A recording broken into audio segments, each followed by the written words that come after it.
true. Think for yourself. It's all about experiencing the truth in this moment now. So who do you see you really wanna be when fear is not a choice now? When you are not in deep mystic telepathy.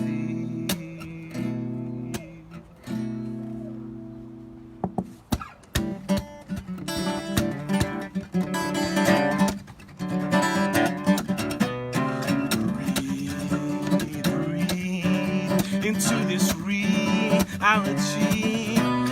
Now that you know and you can't unknow what you've seen as a possibility in this life for you to work towards truly.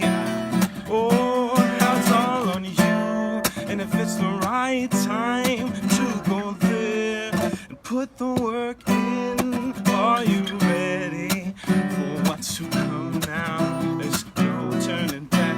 I know I can do this, so breathe into the depths of who I am and discover who I really am. Does this world landscape change the thought of our connection? Oh, I'm not afraid to live my life, afraid of fashion. Now I'm yours for this take. Now I'm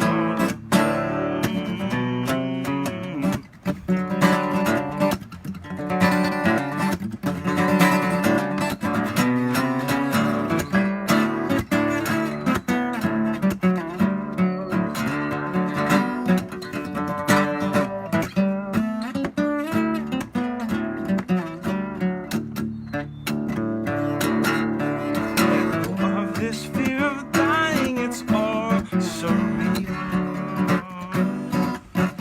Walk with the dream and don't give into amazement. Let go of this fear of dying, it's all so real. Just feel.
Folks, welcome to the Jake Feinberg Show. We had intermittent wireless issues yesterday at the bar, and it's what an honor to bring in a spiritual cat and a beautiful musician, Claudio Tolousse. Welcome back to the Jake Feinberg Show. We'll try it again. Thank you, man. It's wonderful to see you again, man. Can you talk about your initiation into ayahuasca and then how that relates to Alam Khan as well, a dear friend? Yeah, man. You know, ayahuasca is something that is used down in South America a lot. There's a tradition of it within Brazil, within Peru, and within the country where my family's from, Colombia. And ayahuasca's, the active ingredient, I should say, in ayahuasca is dimethyltryptamine, which for a shorter word is DMT. And it's a psychoactive substance that is rich in the environment. It's in so many plants, it's in so many trees. What plants is it in? Well, that's a wonderful question.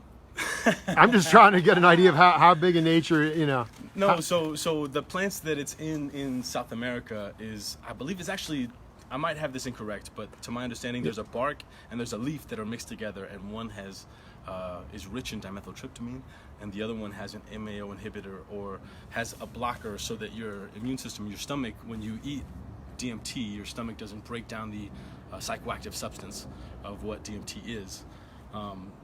That's a good question, man. I gotta have more plants. How did you get? It's been fascinating to me for some time, and how did you get tapped into it? And DMT came about when I was in New Orleans. We were talking a little bit about New Orleans yesterday and the experiences I had there from 2012. Okay, so it happened down there. Yeah. Well, it wasn't that it happened down there, but I saw this documentary that was the catalyst for me. Really wanted to learn about what DMT or dimethyltryptamine was. And I'd heard about ayahuasca before that, but DMT was kind of my third eye into really finding out about what psychedelics could be for me and how they could transform my life regarding things like seeking spiritual experiences as opposed to going with one spiritual tradition like being Catholic or being Christian or being Muslim or being a Buddhist or being a Hindu. I mean, they're all beautiful traditions, but I mean, I think seeking a spiritual experience called out more to me at that point in my life. But more polytheistic, though. I mean, and not only more polytheistic, but it was also just a more open view on the whole world and realizing that we're human beings, right? And we don't have to have one tradition, because you go to the other parts of the world and you realize you're exactly like these people, but maybe you practice a different religion. And I don't like that some practices or some traditions block out other traditions by saying there is only one way. That's right. And that song that I just played talks about all these things that we're just talking about right now. The song is called DMT? It's called Deep Mystical Telepathy. Demystical. Just for the point of reference, I think a lot of the audience needs to know that, in fact, when I interviewed Marty Ballin from the Jefferson Airplane, Keezy, Jerry, and Marty Ballin, that was the headiest thing to ingest was DMT. I mean, they say it's the most potent psychedelic known to man, but it's also the fastest on set and offset in the way that you come back like a dream. And what I was getting at earlier with that DMT is rich in the environment and it's in plants, our bodies also naturally produce it. And they found that rats, in their pineal glands, they actually produce DMT, but now they found through a research group that was put out by Dr. Rick Strassman, who was a professor at the University of New Mexico, who was deeply connected with that documentary that I watched, because he happened to write the book that whole documentary was based on, off of studies that he did here at the University of New Mexico. Wow. And so the connection with DMT and stuff was so much deeper when I learned about it in New Orleans, which wasn't my home, but to learn about something that was so deeply connected with New Mexico. And then learning also that ayahuasca, there is a Unidad de Vegetal church that practices in Santa Fe, New Mexico. And they were the first church in the United States to get FDA approved usage of ayahuasca. And so there's also this deep connection with New Mexico and the art community, or the art commune that kind of formed after the hippie movement. I believe Timothy Leary lived up in Taos. There were just a lot of figures. I mean, and Dr. Rick Strassman moved up to Taos with that intention, but he didn't like certain parts of the city, and he moved out to Gallup, New Mexico, which after he finished his studies at the University of New Mexico, or his studies on DMT, but really he was a professor there and still acts somewhat as a guest professor to some extent. But I've gone out and talked with him in Gallup. And so I've gone as deep as, I researched everything about what DMT was for about a year and 2 months before I went about doing anything. And the year that I did it, it really opened up my life. How? It allowed me to embrace dying and not fear what I held in my heart, which was my deepest fear, which was being alone. And I'm not saying it cured those things for me by doing that. I don't think anything does that, but there are spirit teachers or plant teachers, and in that moment it was a synthetics teacher, but it allowed a teaching to come upon me through what I saw and being able to digest it afterwards. And that's the important part, is not just experiencing it, but digesting it and grounding the experience.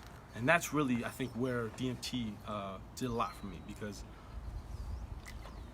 the year that I did it, I was fortunate to be able to do it twice, surrounded by rich experiences in my life that I had, which was going back to Colombia, which I go to every year, but I had a rich family experience in June that summer after I had tried it for the very first time earlier that year.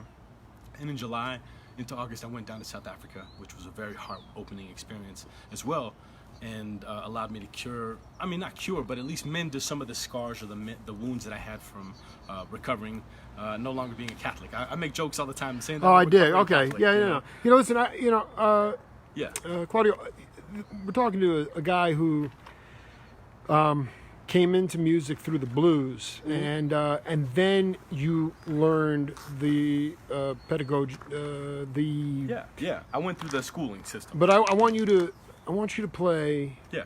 some blues inflected Claudio Tolousse. Sure, right? Man. Yeah.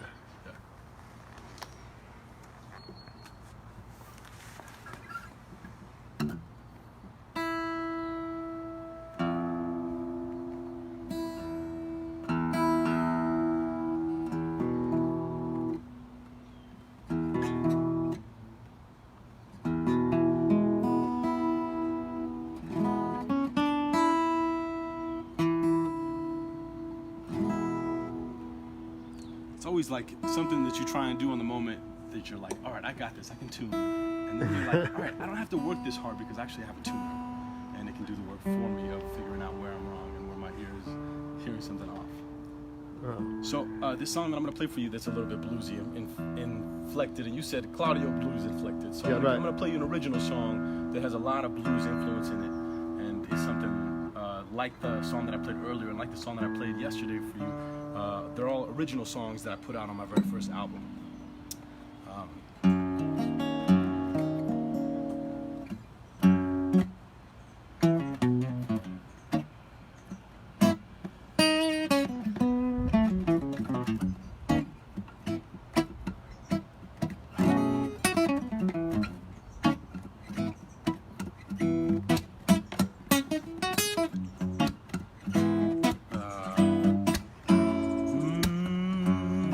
If you look like, I talk like, hey, like me, baby, and say maybe if you dress like, sing like, talk like me now. Oh, you could be on top of this world. No, number one, ain't nobody's gonna change your mind with anything. No, you can't believe in anyone else. That'll bring you down. Ain't nobody's got time for you now. Oh, no.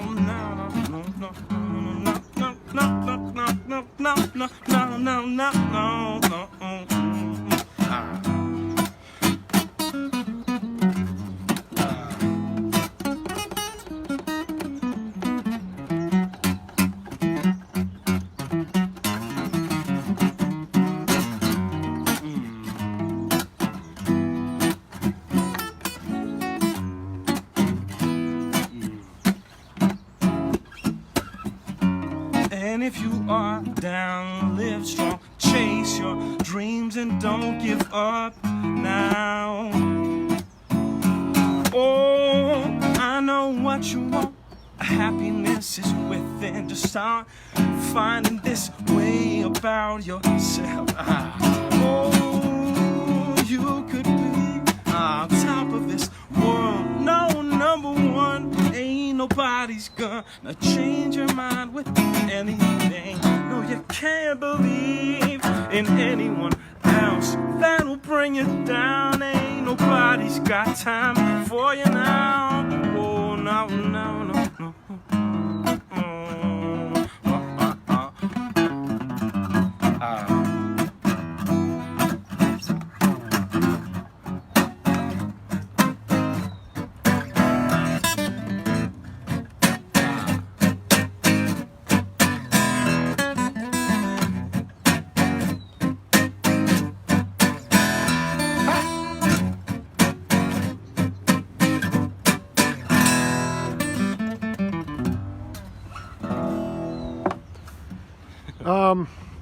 What has the blues done to your heart that allowed you to take the academic, the codified language of jazz and make it your own voice? Man, something that I've always loved about the blues is people love simplicity. And it's not to say that people are basic or anything by liking simplicity, just there's elegance in simplicity. And so, as opposed to a melody that has a million notes, just having a melody that just goes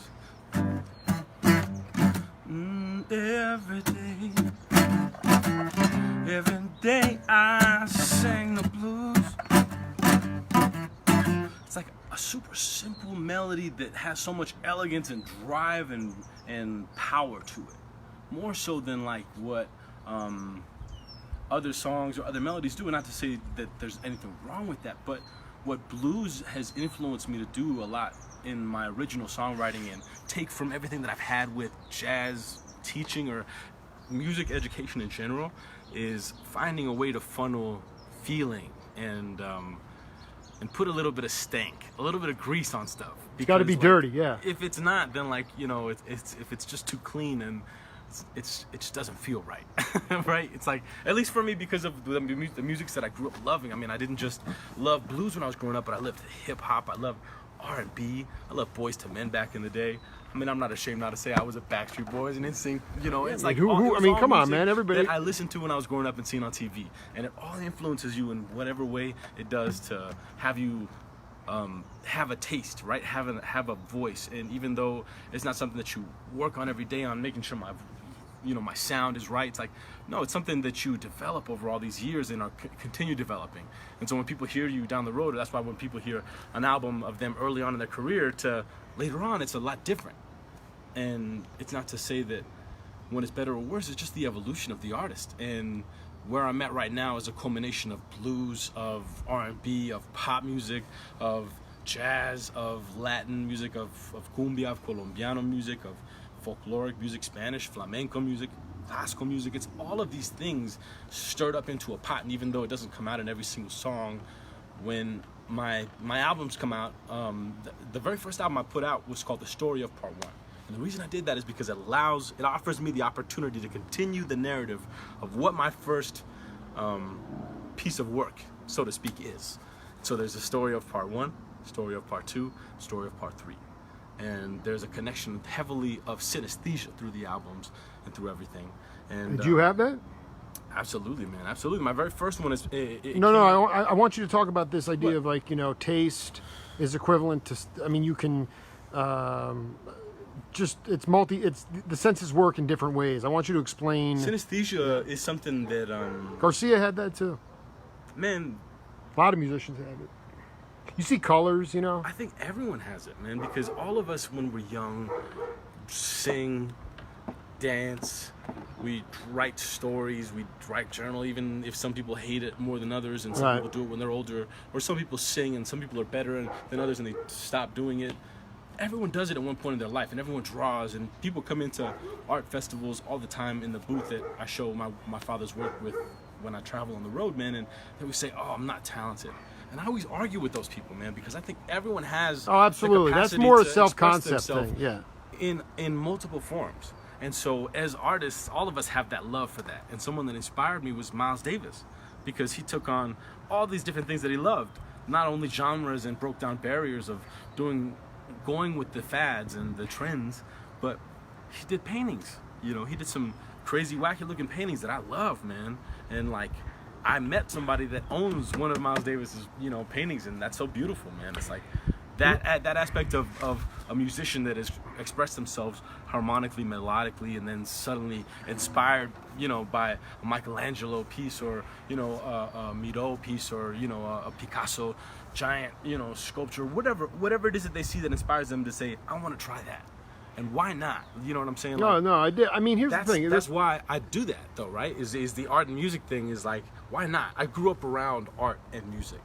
So why not do both of them, as opposed to just thinking I have to be a musician because that's the mold that the city put in, or the all right, so you just answered the question I asked you off air, actually, which is that you're cool with being in the multidimensional artistic phase in Man, both realms. it But here, inspires me. this is a musical question. Miles, I mean, I've talked to DeJeanette, McLaughlin, Cobham multiple times. The guy was a Zen master. Yeah. How do you keep your bandmates? You know, you don't want to be an asshole as a band leader, Yeah. but you do want to stay unpredictable. Yeah. How do you do that? I think you have to go with what inspires you, because if Like you what- just stick to, because like people know you, and people musically, like there's a language that we all speak, and when you're a musician, you understand what the other person's saying and how they're saying it.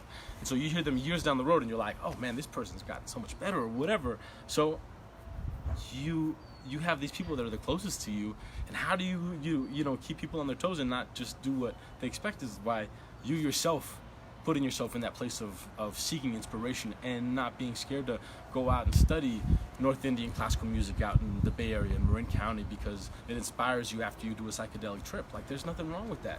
And I think people, especially band leaders, need to find their own creative way of seeking that inspiration for their own life, you know. And it doesn't have to be with music. It can be with, you know, like going and seeing a great ballet, or going and seeing a great opera, a movie, reading an awesome book, you know, a great poem. Like, there's so much stuff out there. How do you get the best out of the cats you play with? Especially if they're hurting, How do I if get they're the not best out of feeling, the cats? if they're not feeling. Not everybody's feeling great every night, but you know, sure, but how do sure. you pull the best out of those Well, out of the cats you Well, play? here's something I aspire to do as often as I can, and as often as I'm in the role of finding the musicians. So I always try and play with the best people I can, and That's right. I try and play as best as I can with the best people that I know, and that hopefully, like, them feeling if I'm not off that night, which sometimes I am too. I mean, all of us have those off nights. It's like music sometimes visits us and sometimes it doesn't. So, you know, it's the muse. But those musicians that I hired, that I like am inspired by, as well as the people that stick around and I hire often, I try and inspire them by trying to reach every time and trying to prepare throughout the day to make sure that I'm going to be on point that night. You know what I'm saying? Because I know that I'm about to play with these people, and I know that if I bring my A game, they bring their A game. Yeah, and I guess Because also musically, you yeah. push people and they respond. You know, everywhere I go, that's how it goes. You know, unless you're like at a wedding gig and they're like, bro, calm down. You just gotta make the bride's dad happy, and that's it. You know? That's right. That's one of those gigs. It's a money gig. But why don't you play another tune? Maybe just Sure, man, I would love to. you know, just some people to burn out there. I would love to, man. It's an honor being on the show, man. Again, thank you for having me, bro. Well, there are no coincidences. So Yeah, I agree, man. you dig? I dig.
Before I let you go, I just want you to. I had an opportunity to interview Alam Khan and his mother Mary. What's up? I don't know if you see this. You know, what I'm saying is that when I interviewed them, Yes, sir. 7 years ago. That's how long I've been on this trip. Cool. How cool And I want you to talk about Alam. Yes, sir. And ultimately give us Khansab and Ali Akbar Khan, his father. Absolutely. You know, Ali Akbar Khan.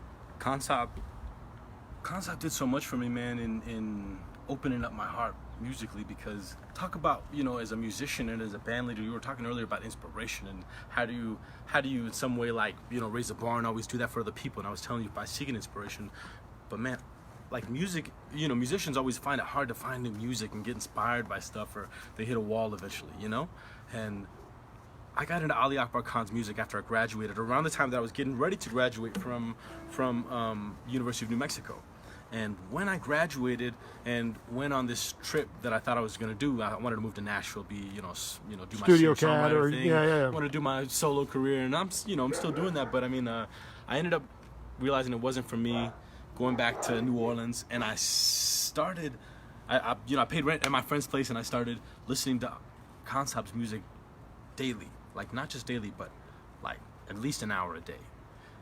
And the music made me cry, made me laugh, made me smile. It made me feel so many emotions, not just like every couple of days, but every single day I listened to the music, and that spoke volumes to me about like realizing what I needed to do at that time, which was go back into schooling, even though I was not happy with schooling. But luckily this schooling was an amazing school that's out in Marin County in San Rafael. What was it, the California. polyrhythms, or what was it that you felt you needed to go back and address? No, it was my love for his expression through melody, through what he was playing, through the way that he plays a 45-minute song.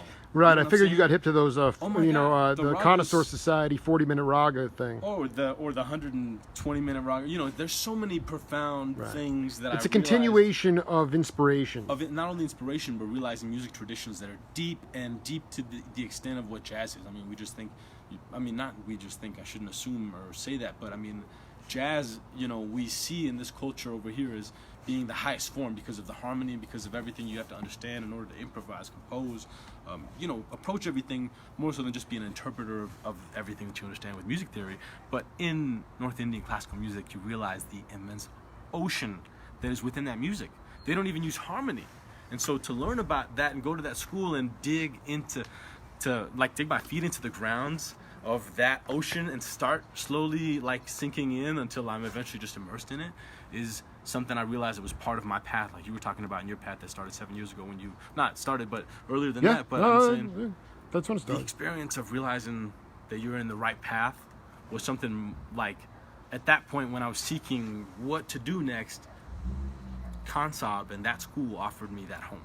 And I went there in September. I spent my birthday in Los Angeles, which is where I was born, where a lot of my father's family's from. We're talking earlier about big families. My dad's 19 of 20 children. My mom's It's a large Colombian population there? female of 13 children. Most of them, my mom's side are in Colombia, and most of my dad's side is in LA. And yes, we're all Colombian descent. But I went and spent my birthday there, and then I went up to the Bay Area and rented a room in Menlo Park.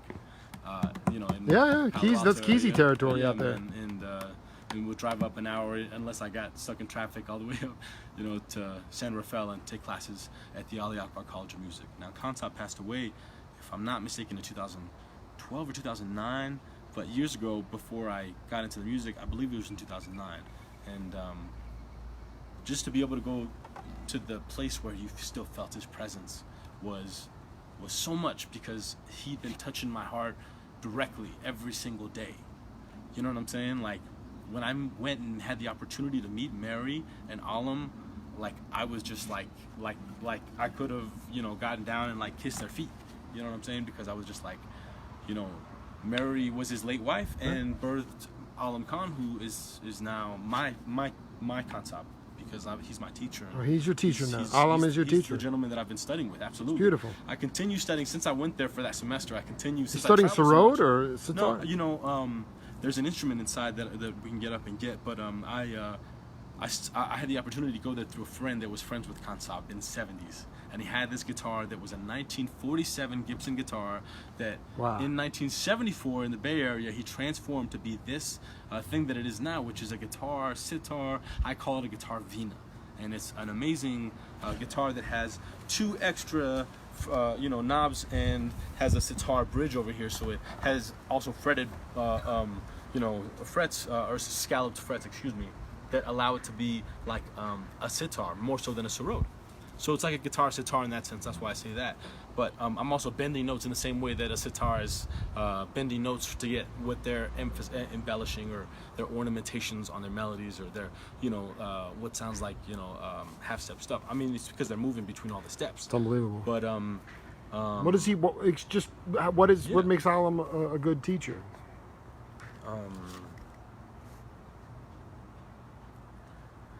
Like coming from someone who within his own craft and his own world like is respected and does his thing, like I realize how much of a treasure it is, as well as like how much of a responsibility is there, and Alam so beautifully upholds the flame of what his father worked so hard and came over in the 60s. And instead of pursuing that life, like we were talking about earlier, of fame, stardom, he opened his school, which was, talk about no coincidences. He opened his school, or not opened his school, but he first came and did some seminars or some music, things through a fraternity at Berkeley, in that Berkeley area. I forget which school it was, what school it was tied to, but through a fraternity that was called Alpha Tau Omega.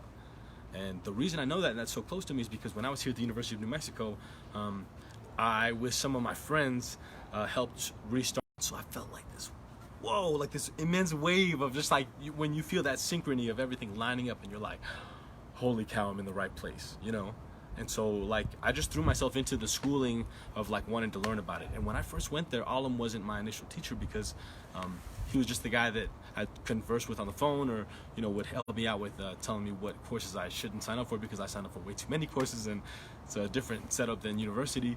And so he was just a dear friend, as well as we had similar likes. I mean, he put out around that time his... But it was a vibrational thing that how you came together. There was just so much stuff we connected on, right? Yeah. And then to study the music and pay so much respect for the semester, and then the time after that I continued studying it online from a distance, I paid my respect and slowly started paying my dues. I don't think I paid any foot of my dues really to say that I play that music, but I want to learn to be able to bring that stuff in, and Alam is so aware of that.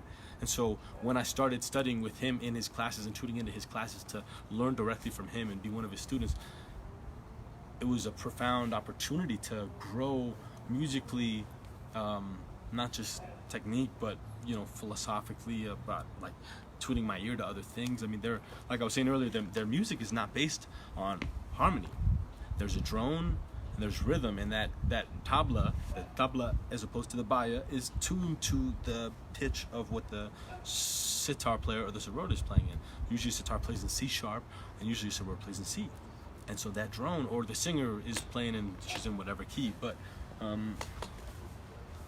that opportunity to stay in one key, which is C, and use that as your opportunity to explore all of the different scales and sounds and colors that come and textures that come from all these different scales that we don't think about, like using to make up a song.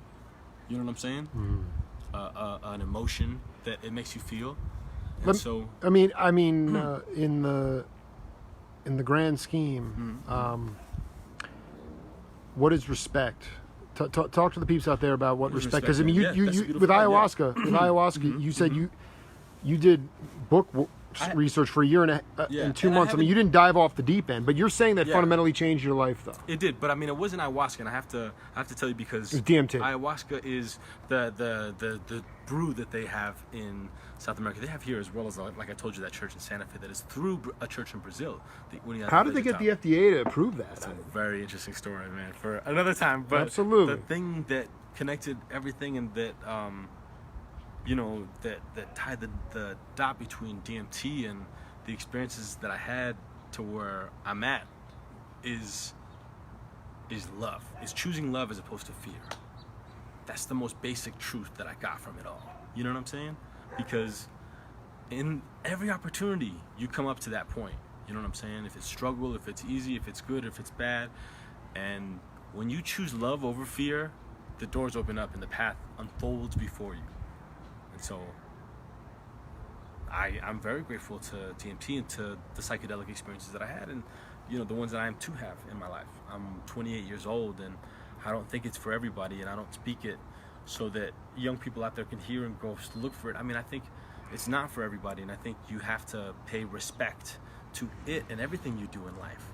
And for me, paying respect was learning about it and learning where it fits into in the camouflage of what it exists in, like what it's used for and what culture and stuff, and realizing that here in the West we don't have any traditions for the ritual of what psychedelics are and what they can be for us is transformative.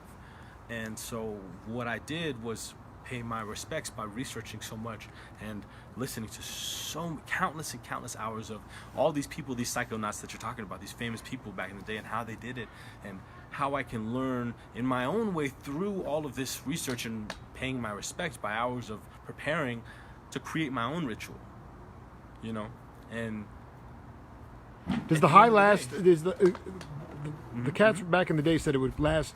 It was not that long. No, it's not. It's not long. It was just an incredible high. But I guess and some people back in the day talked about doing it on top of other drugs whenever they, they were on an acid trip or an LSD trip, and at the peak of it, they would smoke DMT and it would just blast them into a whole nother dimension. And I'm not saying I've done that. No, the Grateful Dead was doing that. Yeah, I mean, but that was back in the day, right? If we're speaking about uses of it and stuff like that. Absolutely, and in the West, in the Eurocentric view, we don't have anything to account for the ritualistic stuff, and that is a void. And we seek it as rebellion, and so within that, we're having that entertainment value take over. Sometimes, in my opinion, what should be the attention that's paid towards the spiritual intention of it. You know what I'm saying? And not to say that. The most, the probably best intention is to stay open-minded anytime you go into something like that. But by paying respect to it, you're learning how you're gonna do it, whatever that means for you, and whatever you're seeking from it. But I don't recommend it for everybody. No, you articulated it perfectly. Can we wrap with a tune? It was a great hang, man. Man, it's awesome seeing you again. Thank you so much for coming. Hey, man, the world should be aware of Claudio Tolousse. Hey, I appreciate that, and we're going to be doing a podcast, so stick around for that and stay tuned for that. I'm getting interviewed, baby. Yeah. All right, I'm going to play you a little something off the record since we're staying with mostly original.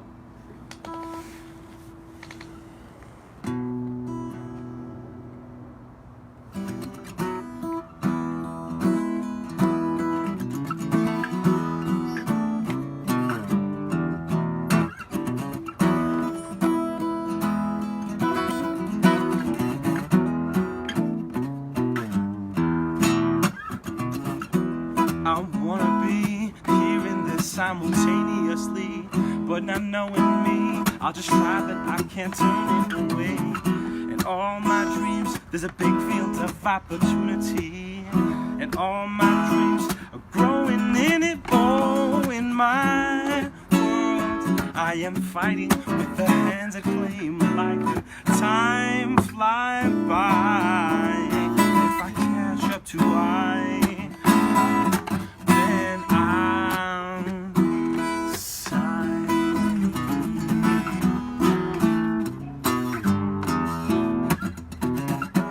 A brand new day to initiate and motivate me in a brand new way till I generate all the things I need. In my head, there's 1,000 things, and I keep thinking that I could be dead. So I'll move on till they take me in my world. I am fighting with the hands that claim life, and time fly by now. If I catch up to then I'll sigh.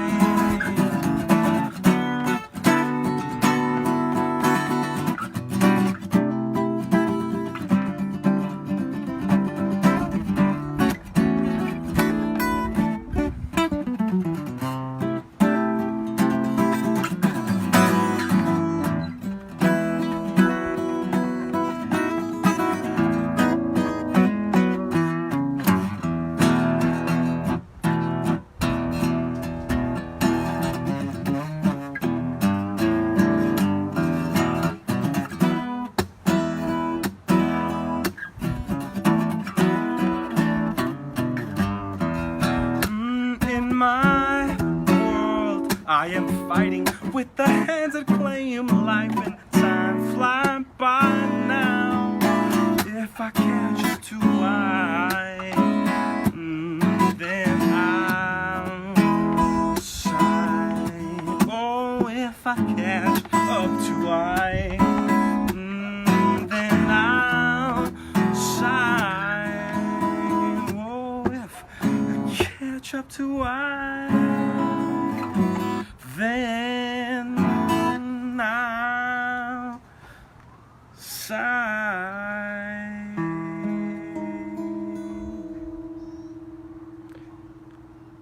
Columbia's finest, Claudio Tolousse. God bless, brother. God bless you too. Thank you. All right now. Well, this is the Jake Feinberg Show. See you later.